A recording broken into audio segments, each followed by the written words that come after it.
Will AI improve our lives or exterminate the species? What would it take to abolish poverty? Are you eating enough fermented foods? These are some of the questions we've tackled recently on The Next Big Idea. I'm Rufus Griscom, and every week I sit down with the world's leading thinkers for in-depth conversations that will help you live, work, and play smarter. Follow The Next Big Idea wherever you get your podcasts. The HP AI PC breaks language barriers instantly by translating up to 44 languages in real time, powered by the Intel Core Ultra processor. With the right tools, work doesn't have to feel like work. Learn more at hp.com/AI PC. Hey, I'm Kwame Christian, and you are about to step into the world of Negotiate Anything, the #1 negotiation podcast in the world where we teach you how to make difficult conversations easier while getting more of what you want in the process. Each episode is packed with practical tips and strategies from the experts. We delve into negotiation, conflict resolution, and leadership skills that are crucial in both business and in life. Whether you're closing a deal, managing a team, or navigating personal relationships, Negotiate Anything provides you with the tools you need to succeed. Our conversations are real, relatable, and most importantly, rooted in practicality. So if you're ready to transform your conversations and elevate your negotiation skills, join me on Negotiate Anything. Subscribe and listen on Apple Podcasts, Spotify, or wherever you love to listen. Let's make every conversation a winning negotiation.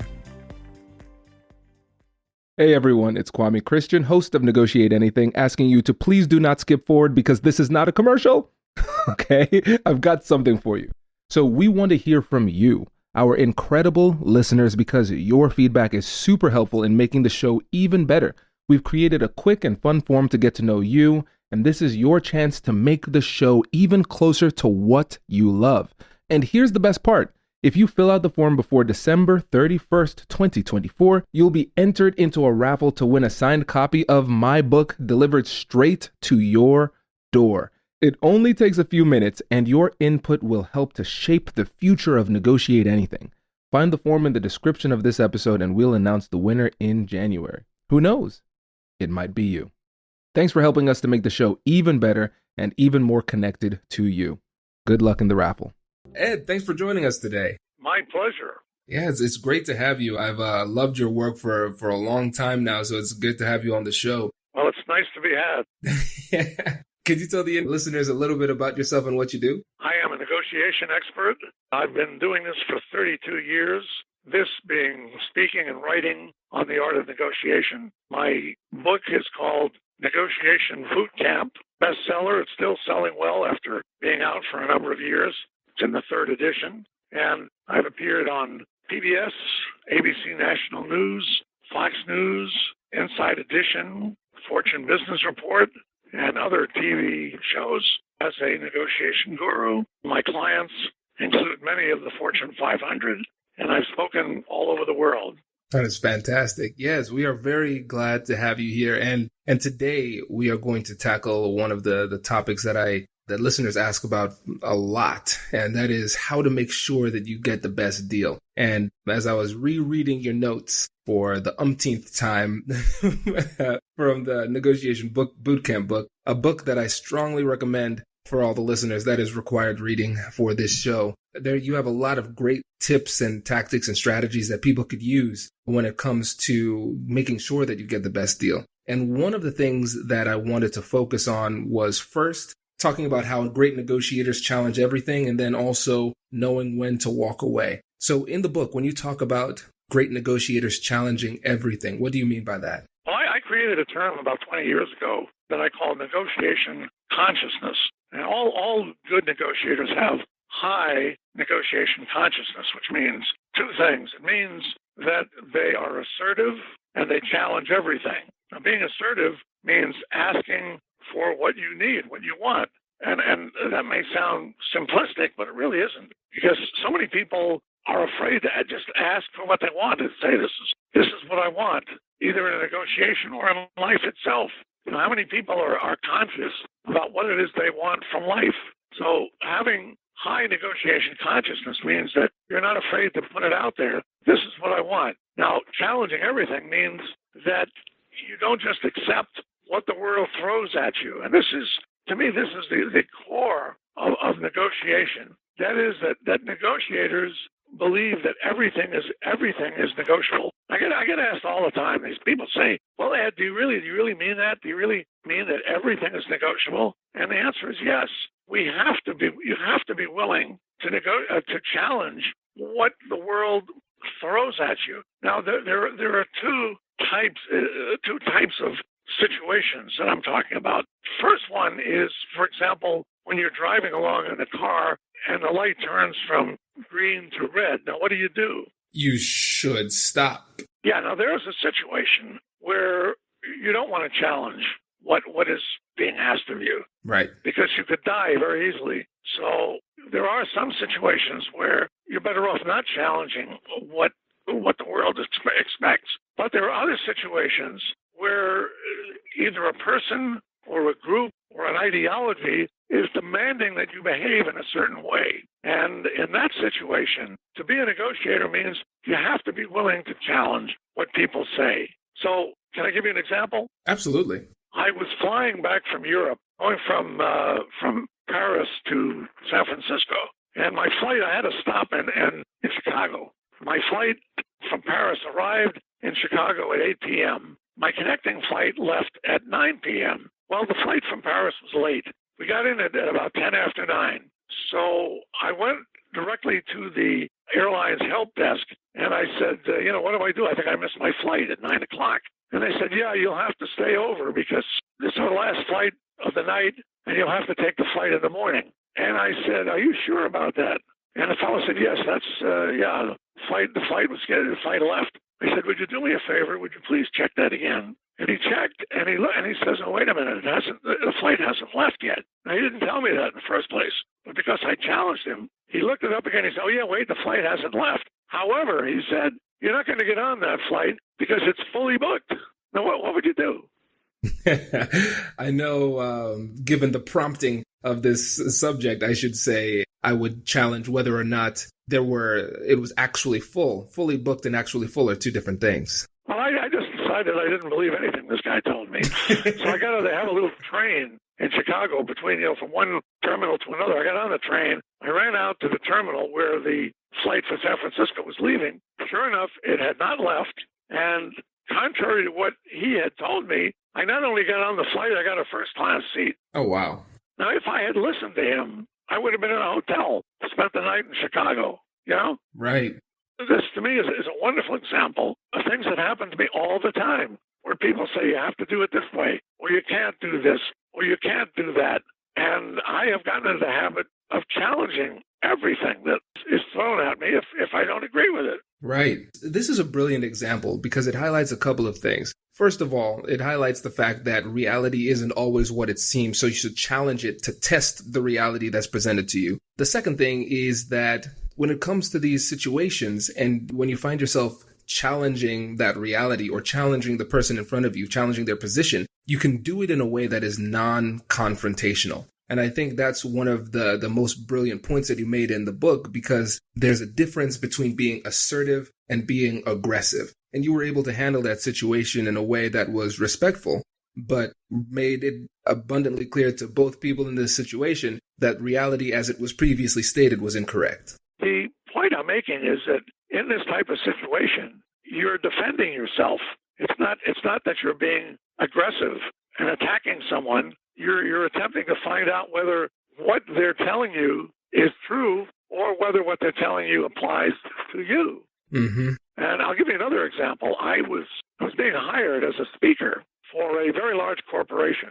And when it came down to signing the contract, they insisted that I provide a couple of $1 million in liability insurance. Now, I was being hired as a keynote speaker. So I said to them, wait a minute, I'm a speaker. I don't have control over the group, over the venue, over the room. I have control over nothing. I'm just getting up and speaking. Why should I be held liable for anything? And they said, well, that's our company policy. That's our company policy. Now, I call that the power of legitimacy. When somebody says, well, you have to do it this way because it's our company policy. So I said, who made that policy?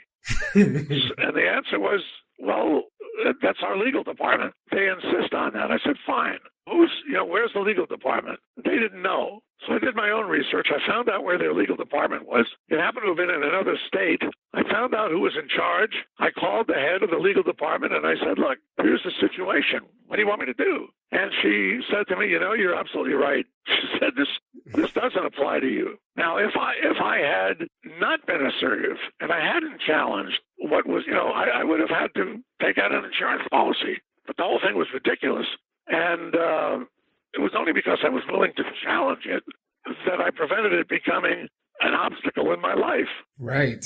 No, that makes a lot of sense. It makes a lot of sense. And I like how you said assertiveness is about defending yourself, because when it comes down to these situations, in negotiation in particular, but again, in life in general, it's our responsibility to protect ourselves. We can't put it in the hands of the other person to do what's best for us. That's now, let me add something else here. Yeah. My experience has taught me that very often one of two situations or conditions is true.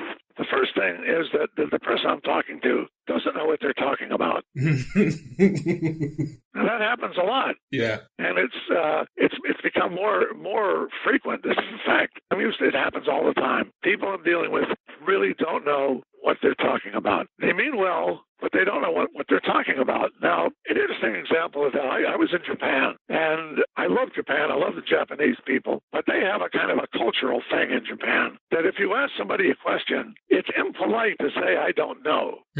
So got off the plane in Tokyo, and I was trying to find my hotel, which was not easy because they don't have street addresses in Tokyo. I'm stopping people in the street, and I'm saying, how do I get there? And I would show them the Japanese writing for where I was going. And they would say, oh, yeah, you go this way, go that way. All these people were giving me the wrong information because it was culturally unacceptable for them to say, I don't know. So it was up to me to filter that out and say, wait a minute. So I think today, in today's business world, there is so much inefficiency and lack of professionalism. A lot of people just don't know what they're talking about. Yeah. And you have to be careful of that. The other thing is that very often people want you to adhere to their agenda. They want you to do something that is not in your best interest. So you have to be very, very careful not to accept something that is clearly not in your best interest. Hello, my friends. Before we get back to today's episode, I want to ask you a question. Have you ever wondered how to elevate your team's negotiation game and how you can help the folks on your team have better, difficult conversations? At the American Negotiation Institute, we offer transformative keynotes and workshops tailored to empower professionals with top-tier negotiation and conflict resolution skills. Whether it's a keynote for your next event or hands-on training for your team, we've got you covered. Don't just negotiate. Master the art with the American Negotiation Institute. Click the link in the description to find out more. Elevate, negotiate, and succeed.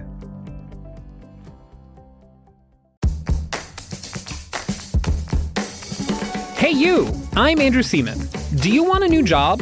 Or do you want to move forward in your career?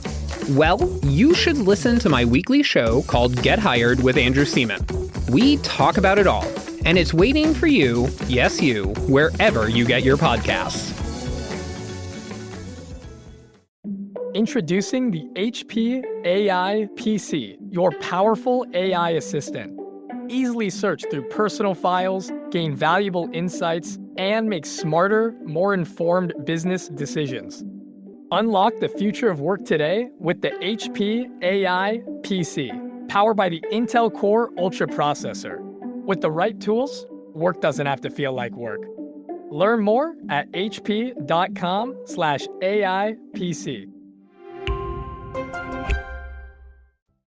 This is another thing that people often ask when it comes to concessions. How do you know that limit? Because in negotiation, of course, there's going to be a little bit of give and take. But how do you know when you're conceding too much? How do you know when you're conceding too much? Well, I have a rule about concessions, and that is that you never make a concession without getting something in return. So whenever you make a concession, if you're not getting something in return, right away there's something wrong there. something is not right, and you don't want to be making concessions when that occurs. Mm. The other situation is if I make a concession, I have to be certain that I'm not sabotaging myself. So it's important to know where your bottom line is. And once you start, once you're in a position, you're being forced into a position where you're going below your bottom line, then you have to stop. Mm-hmm. Right. Because at that point, you're going to wind up with an agreement that is not agreeable. Right.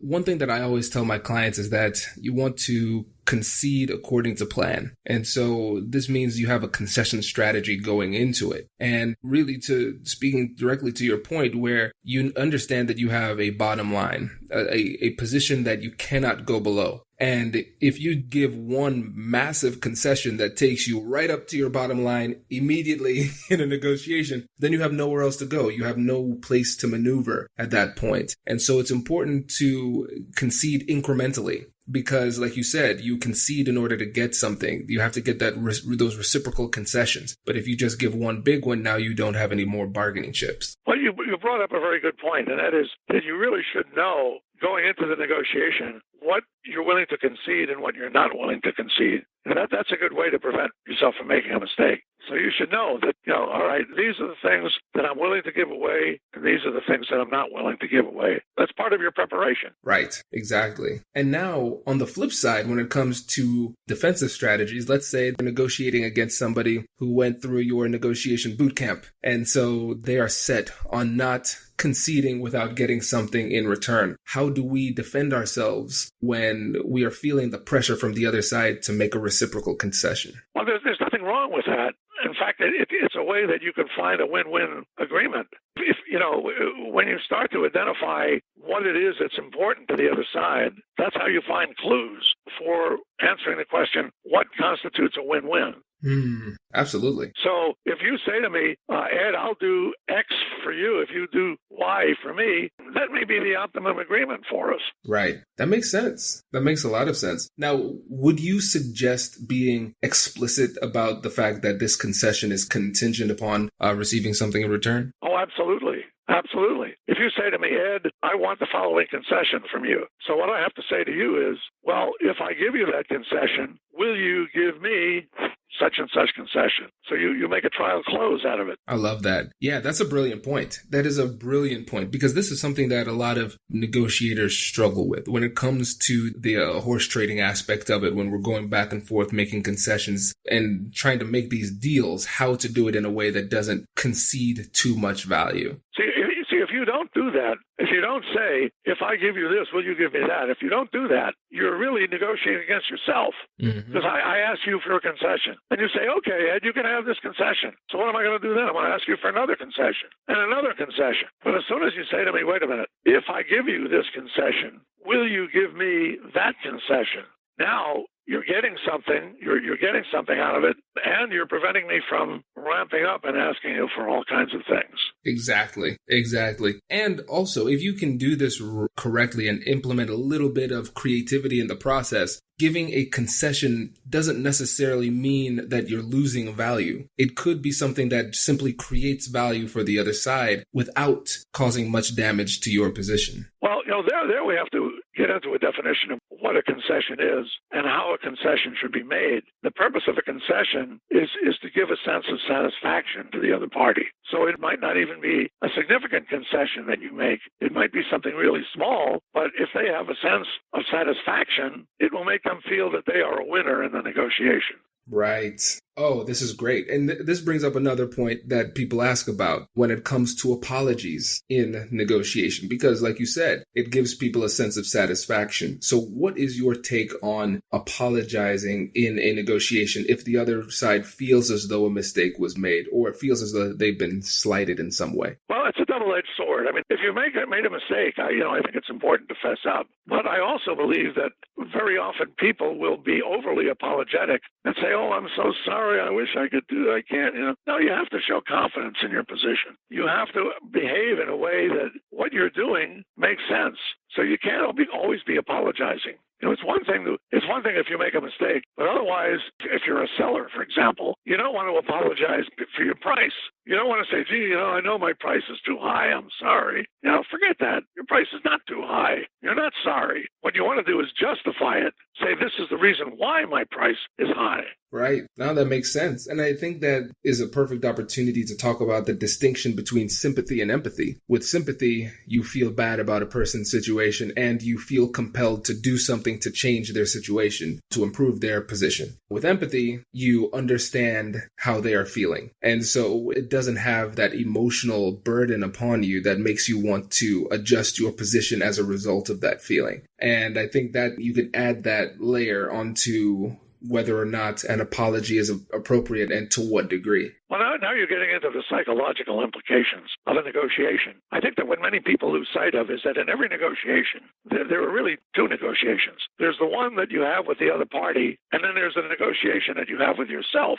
And I think very often we undermine ourselves. We have these negotiations with ourselves, and we say, oh, gee, I'll never get this, or I won't get that, or that's not right, or they'll never agree. We wind up defeating ourselves before we even get into the negotiation. That's why it's important, for the example I just gave of a salesperson who apologizes because they think their price is too high. That's self-defeating. You've just negotiated against yourself. Right. No, that makes a lot of sense. I love this. And Ed, it's not surprising I took it to the psychology because that's my undergrad degree. I'm a lawyer, but that's my undergrad. So I always find a way to bring it to the psychology. But it's important. It plays an important role in the dynamics of the negotiation, understanding your psychology and the emotional needs of the other side too. Well, look, I just did a program for a client where they find that their salespeople are giving away things even before the customer asks for them. They're saying, oh, we can give you this and we can give you that and we can do, and I tried to talk them out of that. I said, look, all you're doing is raising the aspirations of your customer. What you want to do is wait until they ask for it and then ask for something back, ask for something in return. You don't just, start your presentation by giving things away when they haven't been requested. Right. Yeah, that makes a lot of sense. And with regard to concessions, one of the things that needs to happen is that they need to perceive as though there was some difficulty in giving the concession. It's not just the benefit it has for them substantively and emotionally, but also, did it cost you anything? If it didn't cost you anything, then I guess just being a decent person, you should have given that to me from the get-go. And if you're making concessions at the beginning, they're not perceiving any pain or difficulty on your side. So it makes it so that they don't appreciate it as much as they otherwise would. Well, I look at it the other way around. I think that it's important to make people work for what you give them psychologically. Because if you just give me something, I don't appreciate it. But if I have to work for it, I appreciate it. So when you give somebody a concession, you don't want to make it easy for them. You want to make it seem like you tried everything you could to talk them out of it. You did everything you could, and you finally gave in at it. That was, and that's it. And so they feel they did the best that they could have done in the negotiation because they worked so hard. That's brilliant. I love that. Yeah, they feel like they've earned it, so they appreciate it more. Well, look, when I was a kid, I was raised in a broken home, no father around. So my uncle used to come over, have dinner, and I guess he felt sorry for me, and he would give me a $10 bill occasionally, but he would say, if you wash the dishes, I'll give you a $10 bill. He never just gave me the $10 bill. I always had to earn it. And that taught me a lesson right there. See, if he had just given it to me, then I would have said, how about a $20 bill? $10, big deal. But I really appreciated that $10 because I had to do the dishes. I hated doing the dishes. I had to give something up. I realized from that you have to make people feel that they earned, that they had to work to get your concession. That's why you never just say, okay, you can have it. But when they feel that they pushed you as far as they can push you, then they're going to be satisfied. Then they're going to say, gee, I did my job in the negotiation. I did the best I could do. I love it. That's a great point. And I know we're coming up on time, so I at least want to touch on this last point. When it's time to walk away, what are some things that we need to keep in mind when the negotiation is reaching its logical conclusion and it's no deal? I think that may be the most important thing to remember in a negotiation is that you have to be willing to walk away. And I always say to people, I'm not telling you to walk away. I'm just saying that in your head, in that negotiation that you have with yourself, You got to be willing to say, if I can't get what I want or what I need, then I'm just going to pass on this whole thing. And when you do that, you send a subliminal message to the person you're negotiating with, and they know that they've pushed you too far. And if you're not willing to do that, then you might as well just give up. That makes sense. That makes a lot of sense. And when it comes to knowing when to walk away, this has to be revealed in your preparation. It's not something you should leave to a feel that well, happens. Again, it has to do with what you expect to get out of the negotiation. And that's why you always have to have clear what your bottom line is. Mm-hmm. And when the deal, it looks like the deal is going to go below your bottom line, you have to be willing to walk away. You have to say, look, I'm sorry, but I can't do that. Right. Now, when it comes to the walk away, how does that happen? So actually, how do you do it in your role? Because, again, I want to make it abundantly clear to everybody listening, because for a lot of people who are biased toward agreement, this is incredibly difficult for them. Well, what makes it palatable is when you have a plan B, when you have an alternative. That's why I say to people, you always have to have alternatives. If I don't make this deal, what's my alternative? What's my plan B? And if you know you have a plan B, then you're not desperate to do this deal. Mm-hmm. See, it's only when you're desperate that you're not willing to walk away. But the minute you say, if I can't get X, Y, and Z, then I'm going to take a hike, somehow that's communicated in your tone of voice, in your body language. The other person, they get it. And on my website, I tell a wonderful story that happened to me many years ago, where I learned this, where I walked out. I actually literally walked out on an important client because he just was pushing me too far. And he wound up following me and begging me to come back. Wow. I think that's a great example. I think what we should do also is run the alternative scenario, because I'm assuming that if the person didn't follow you, you were legitimately gone. Yes.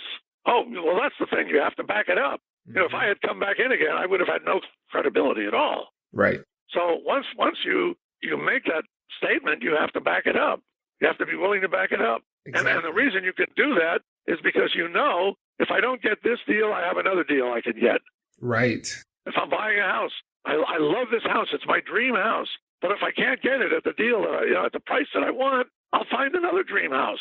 Exactly. I see this in real estate all the time. People say, oh, gee, I got to have this house. Oh, my, get off it. As soon as you do that, you're dead. Right. You have to be willing to say, this is what I'm willing to pay for this house.